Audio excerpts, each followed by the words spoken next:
A Japanese researcher walked into a room full of crying babies from around the world. British babies, Canadian babies, Italian babies, all screaming.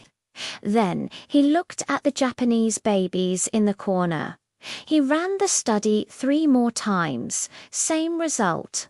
So he asked the question nobody had asked before. What do Japanese mothers do in the first 90 days of a baby's life that nobody else does? The answer is 2 words, and by the end of this video, you'll know exactly what they are. And more importantly, you'll know how to use them tonight. Greater than, clears throat, greater than, welcome back. This channel is about one thing: the hidden psychology of your baby's world. The science that most parenting books never mention. The research that changes everything. Today, we're going to Japan. Not because Japanese mothers are perfect, not because their culture is better, but because the data keeps pointing to the same uncomfortable truth. Japanese babies cry less, sleep better, and self-regulate earlier than babies in almost every other country on Earth. And the reason has nothing to do with genetics, nothing to do with diet, nothing to do with anything you've ever been told. Stay with me because the answer is going to surprise you. Let's start with the study.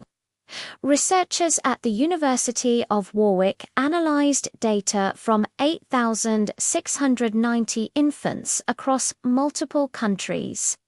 They tracked one thing: how much babies cried.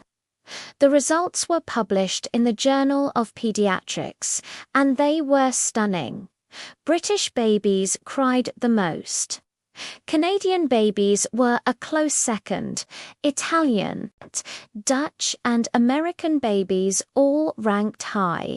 And at the bottom of the list, crying the least, fussing the least, with the lowest rates of colic in the world, Japanese babies. Only 2% of Japanese infants had colic in their first 6 weeks. In Canada, that number was over 34%. Same species, same biology, same basic needs.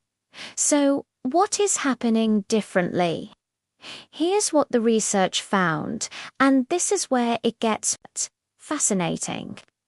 Japanese parenting is built around a philosophy that Western cultures largely abandoned decades ago.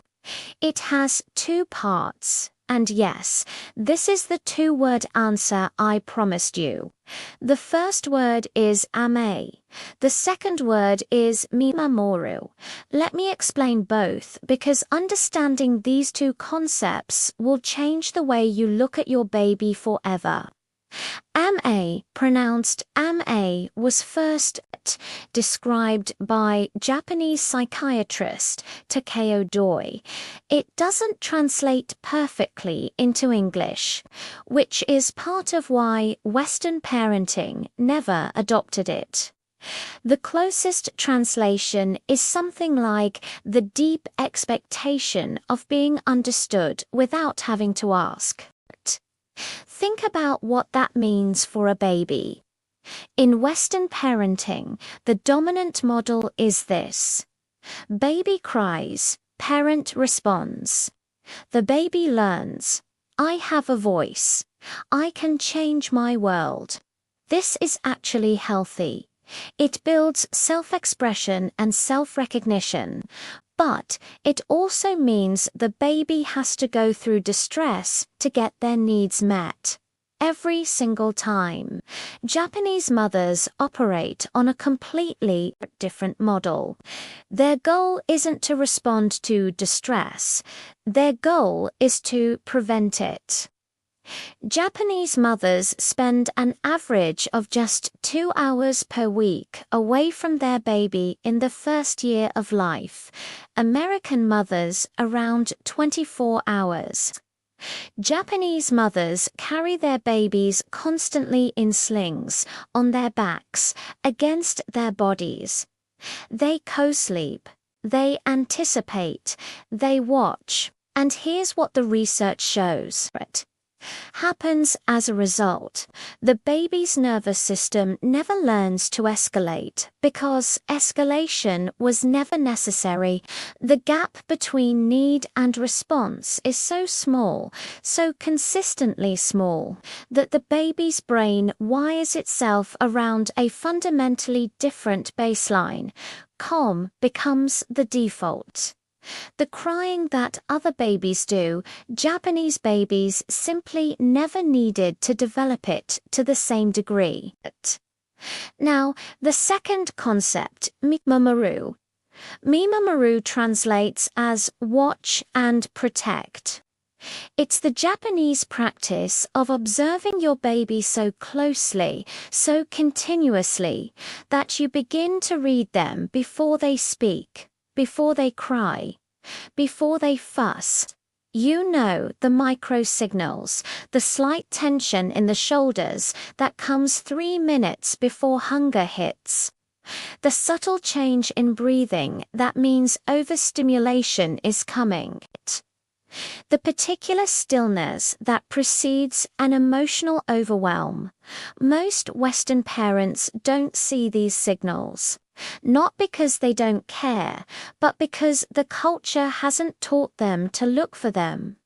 Mimamoro says, your baby is always communicating. Your job is to become fluent in a language that has no words. And when parents practice this, when they catch the signal before the cry, something profound happens neurologically in the baby. The baby's brain doesn't just feel calmer, it learns something at a cellular level. The world is predictable. The world is responsive. I am safe. This is the neurological foundation of what psychologists call secure attachment.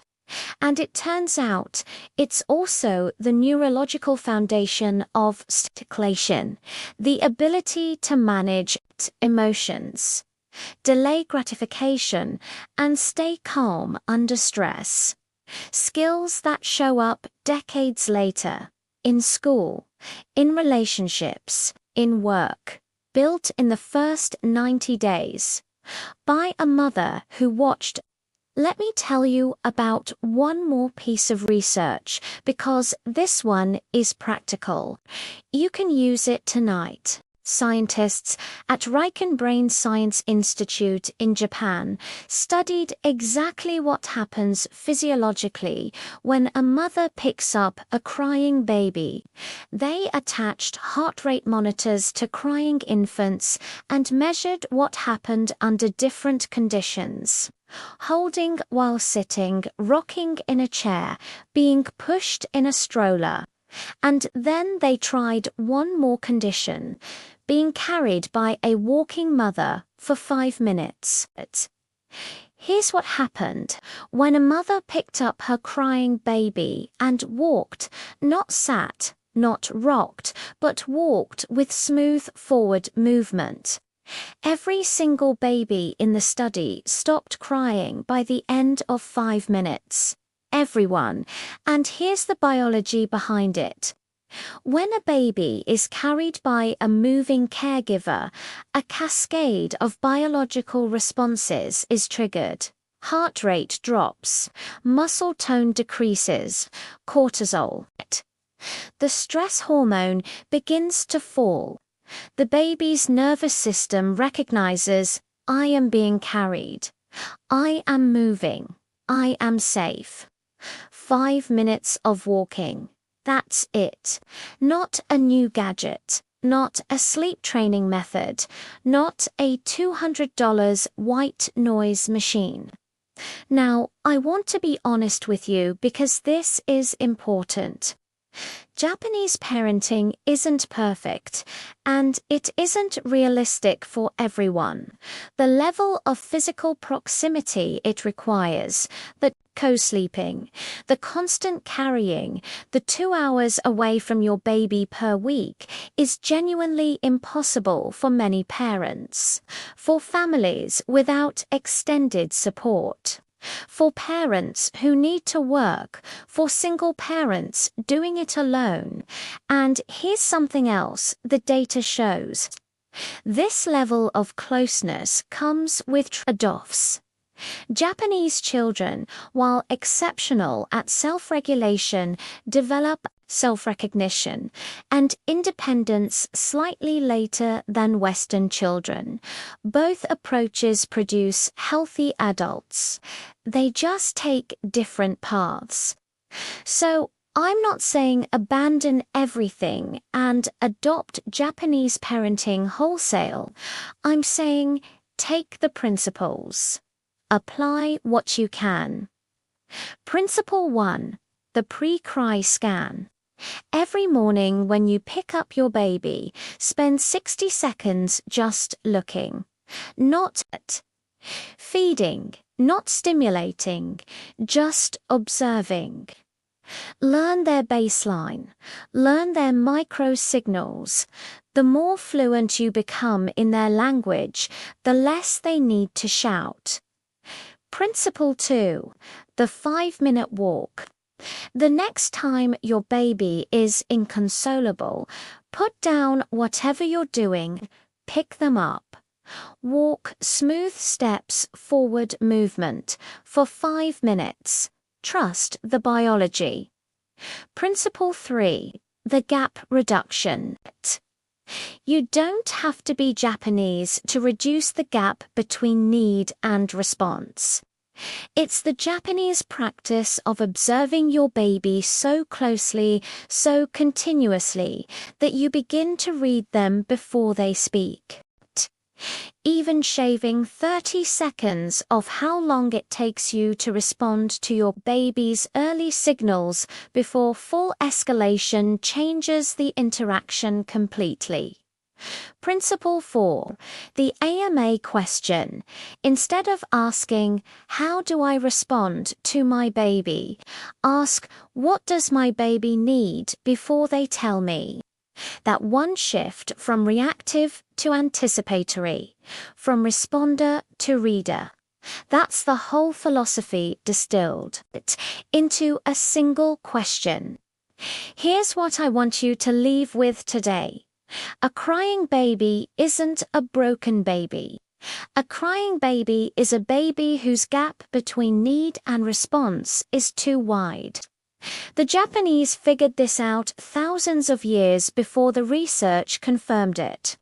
Not with schedules, not with techniques, with presence, with attention, with the radical act of knowing your baby so well that they never have to ask.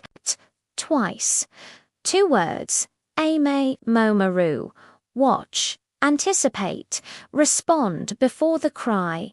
That's the Japanese secret. And now it's yours. If this video changed the way you think about your baby, hit subscribe. Every week, we go deep into the real science of infant psychology. See you then.